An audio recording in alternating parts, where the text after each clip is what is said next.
Dear students, till now we have learned about the so many type of optical microscope. We have learned the instrumentation and working of compound microscope that is used to magnify the object and to get clear resolution. After that, we have covered the compound microscope, which was actually the combination of two compound microscope and used to compare the two objects side by side. After that, we have covered stereo microscope, which is used to get the 3D image of the object and used especially in the dissection of insects and to study the micropanels of electronics. So, what is the need of phase contrast microscope?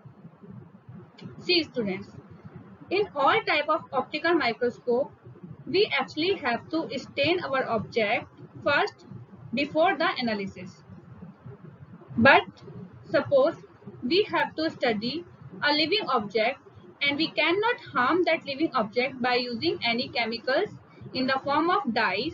So what will we do? In that case, we actually use phase contrast microscope. So first of all, this must be clear to you that what is contrast. You people must use this term in your mobile phone, in your computers, to contrast your picture. What exactly happened in the contrast? If you are contrasting any picture that has only two color, the white color and the black color, and when you increase the contrast of that picture, what will happen? The white become more whiter and the black become more dark. It means if we discuss this term in terms of wavelength, so we are actually increase the difference in the wavelength of white light and the black light. The phase contrast microscope exactly work on the same principle. It increase the difference in the wavelength of different visible lights. Now, what are the learning objectives and outcomes of today's session? After completion of today's lecture, you people will be able to understand the working principle of phase contrast microscope, the instrumentation of phase contrast microscope, in which you have read about the parts of phase contrast microscope which make it different from the other optical microscope. You will be able to know the application, advantages and limitation of this new type of microscope, that is your PCM or phase contrast microscope. In coming slides, we will use the abbreviation of phase contrast microscope, that is PCM. Before coming to the details of PCM, first let's recall the working of ordinary microscope, or you can say the compound microscope. I am sure that you all have experience of working on compound microscope. What actually you do when you have to study a plant cell?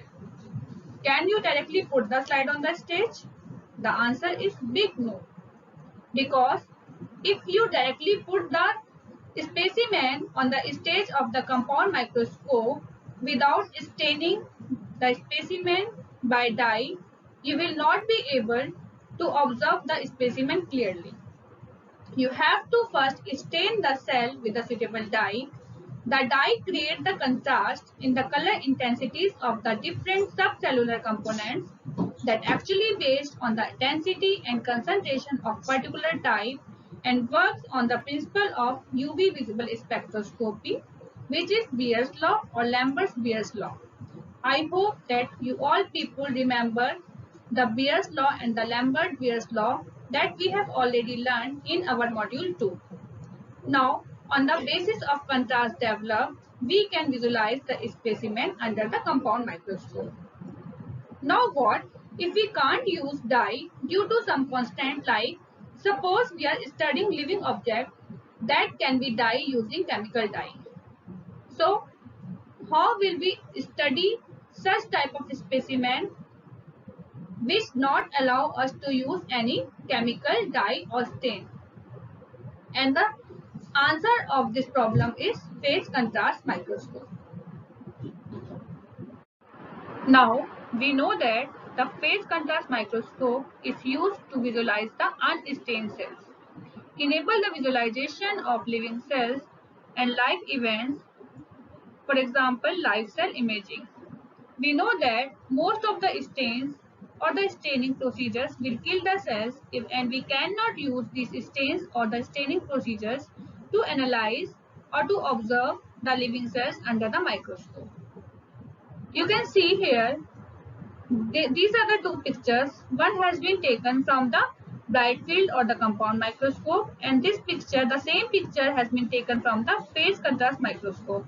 Similarly, this is a picture of a protozoan taken from the bright field or the compound microscope, and this is the same picture taken from the phase contrast microscope. All the pictures are unstained, and it is clear that the pictures taken from the phase contrast microscope are more clear than the pictures taken from the compound microscope. The phase contrast microscope was developed by Fritz Zernike in early 1930, and he had won the Nobel Prize in Physics in 1953 for the same. Now coming to the working principle of phase contrast microscopy. The phase contrast microscopy is based on the principle that small phase changes in the light rays induced by the differences in the thickness and diffractive index of the different parts of an object can be transformed into differences in the brightness or the light intensities.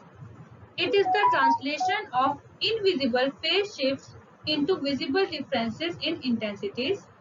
Phase changes are not detectable to the human eyes, whereas the brightness or the light intensity can be detected by the human eyes. Let's discuss in details. The unstained living cells absorb practically no light. Poor light absorption results in extremely small differences in the intensities distribution of the image. This makes the cell barely or not at all visible in the compound microscope or the bright field microscope. When light passes through cells, small phase shift occurs which are invisible to the human eye. But in a phase contrast microscope, these phase shifts are converted into change in amplitude which can be observed as a difference in image contrast. However, this label-free technique is strongly dependent on the correct alignment of the component in an optical pathway. This alignment can be disturbed by the naturally occurring meniscus effect called weak phase contrast. Now explaining the working principle of PCM with an example of live plant cell. Okay, suppose you are allowing to pass the light rays through a plant cell, and we know that a plant cell has so many subcellular components like your chloroplast, mitochondria, cell wall, and so many type of subcellular components. And we also know that the concentration of the liquid within the different subcellular components are different, and we also know that the diffractive index of the light rays depend on the concentration of the material by which the light rays are passing through. Now, suppose all the light rays that have same intensities have been passed through a cell through different subcellular components. So, after passing through the cell, the obtained light rays have different phases.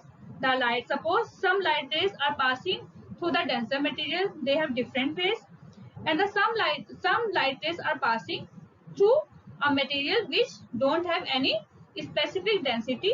These type of rays will have some different phases. So these phase changes, although these phase changes are occurring, but the human eye cannot detect the small phase changes of the light rays.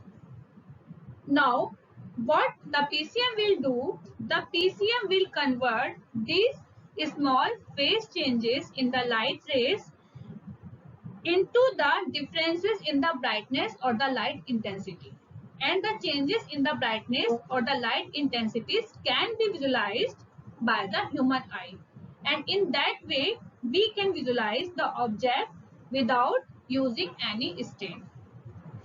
This actually these invisible phase shifts the PCM will convert into the visible differences of the intensities which is detectable by the human eye. Right? I think now this is clear that how the phase contrast microscope will work. We will explain with the animation and the equation in the coming slides. Now coming to the instrumentation of phase contrast microscope. As I already told you that the PCM is similar to an ordinary compound microscope. It possesses light source, condenser, objective and ocular lenses that we have learned in the instrumentation of compound microscope. But the PCM is different from the normal microscope in having two additional components, and these additional components are the sub-stage annular diaphragm and the face plate. Sub-stage annular diaphragm. It is located below the sub-stage condenser lens and it helps to create a narrow hollow cone or the ring of light to illuminate the object. It is made up of circular disc having a circular annular groove. The light rays are allowed to pass through the annular groove. Through the annular groove of the annular diaphragm, the light rays fall on the specimen or the object to be studied. At the back focal plane of the objective, it develops an image. Now, the face plate, which is also known as the diffraction plate or the phase retardation plate. The face plate is located at the back focal plane of the objective lens. The phase retarding material components are coated on this plate. A transparent glass disc with one or two channels are present on this plate. The channel is coated with a material that can absorb light but cannot retard it. Other portions other than channel are coated with the light retarding material such as the magnesium fluoride. See, I told you that the face plate is coated by two types of material. First, the material which can absorb light but cannot retard it, and the second material which can retard the light rays like magnesium fluoride. Now what will happen? Some rays are passing through the lens or through the plate as it is. Some will be absorbed by the absorbing material and some rays will be retarded by the magnesium fluoride or other type of retarding material. This faceplate is either a negative faceplate having a thick circular area. This thick circular area is actually the area which is coated with the retarding material, and a positive plate having a thin circular groove. This thin circular groove will allow to pass the light rays without changing its phase. The unstained cells cannot create contrast under a normal microscope. When the light passes through the cell, it encounters regions in the cell with different refractive indexes and thickness. When light rays pass through an area of high refractive index, it is deviated from its natural path. Such a light ray experiences a phase change or phase retardation. The light rays pass through the area of less diffractive index remain undeviated, or it will lead to the no phase change in the light rays. The difference in the phase between the retarded and unretarded light rays is about 1/4 of the original wavelength in the normal optical or compound microscope, and human eyes are not able to detect these minute changes in the phase of light. Thus, such a small phase do not create any contrast. The phase contrast microscope has special devices like annular diaphragm and the phase plate which convert this minute phase change into amplitude change or brightness change so that a contrast can be created. This contrast difference can be detected by our eyes. In phase contrast microscopy, the diffracted waves have to be separated from the direct waves. This is achieved by a sub-stage annular diaphragm. Annular diaphragm illuminates the specimen with a hollow cone of light.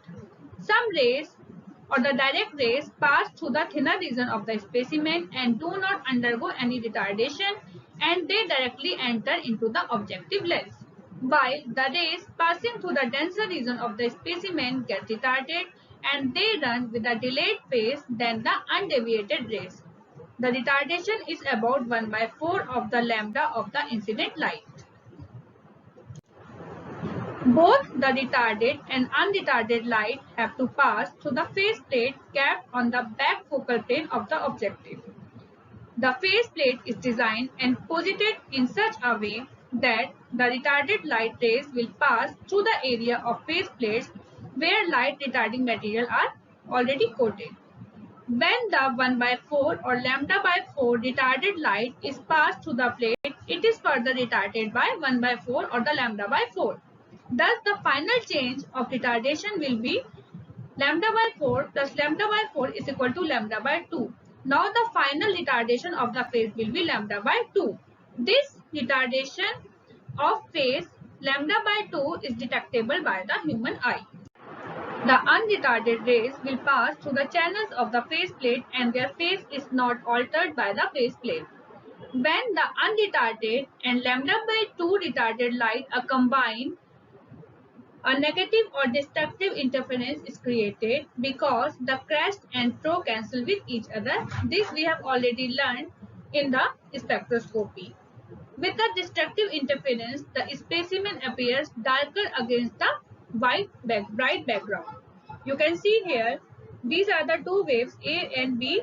Both are adding in a destructive manner and resulted in a darker light. On the other hand, if the undeviated light rays are passed through the phase retarding material, the two rays will be in the same phase and the result is the positive or constructive interference. In constructive interference, the specimen becomes brighter against a dark background. You can see here, this is a figure of constructive interference where two rays are joined together and give a resultant rays with higher amplitude.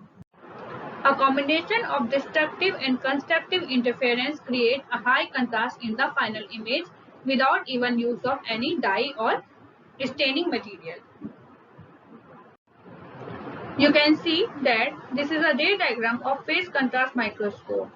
This is a light source. The light has been passed through the annular diaphragm and making a hollow cone over the specimen. This is illuminating the specimen. Here you can see this is a condenser lens. This lens is used to condense the light rays to the specimen. After passing through the specimen, you can see here we are getting the two type of light rays. First one is the retarded light rays, which have been shown by the non-continuous light rays.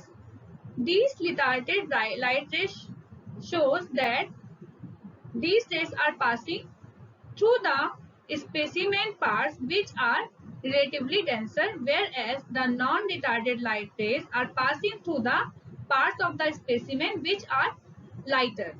Now, these two type of light rays are passing through the objective lens and finally fall on the face plate.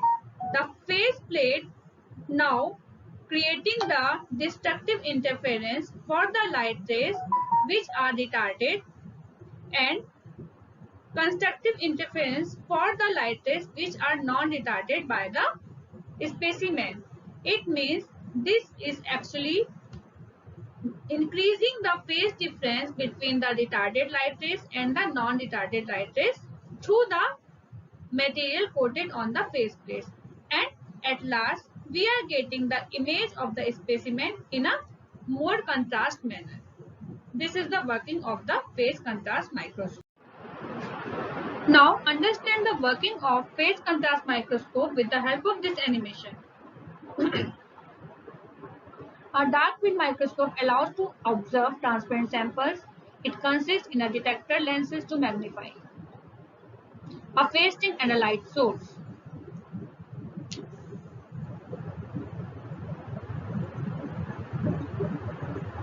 The phase ring stops part of the light so that it cannot reach the detector anymore.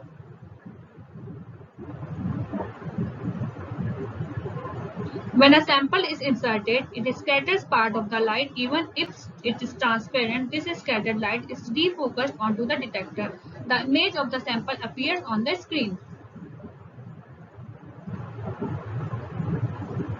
Dark field microscopy allows to increase the contrast of images of unstained and uncolored parts. A phase contrast microscope allows to observe transparent samples such as cells with no need of color. A condenser annulus modifies the light beam.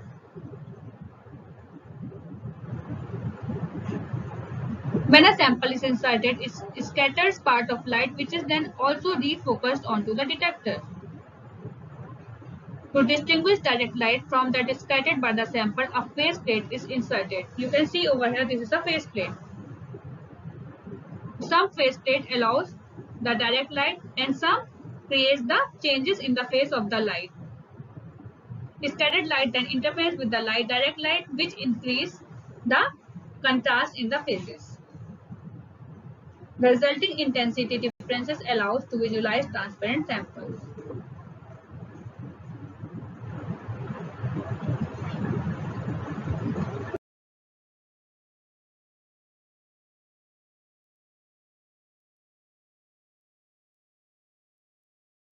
Now the application of phase contrast microscope. The magnification and resolution of PCM is similar to an ordinary microscope. Still, PCM have many applications in biological science such as enable visualization of living cells, enable visualization of unstained cells, can be used to view various cell organelles, help to study cellular events such as cell division, phagocytosis and cytosis, visualize all types of cellular movement like chromosomal movement and cellular movement, enable the study of cytoskeleton dynamics, enable the study of membrane permeability, that is phagocytosis, extensively used to observe living cells in tissue culture to monitor the growth, provide the clear image of unstained cells, avoid damages of cells due to chemical preparation and staining, provide high contrast images highlighting the fine details of the cell. The optical construction is relatively simple. A compound microscope can be elevated to PCM with minor addition. Enable prolonged observation of living cells.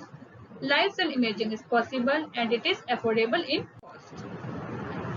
Some disadvantages associated with phase contrast microscope are it produces a bright halo around the images.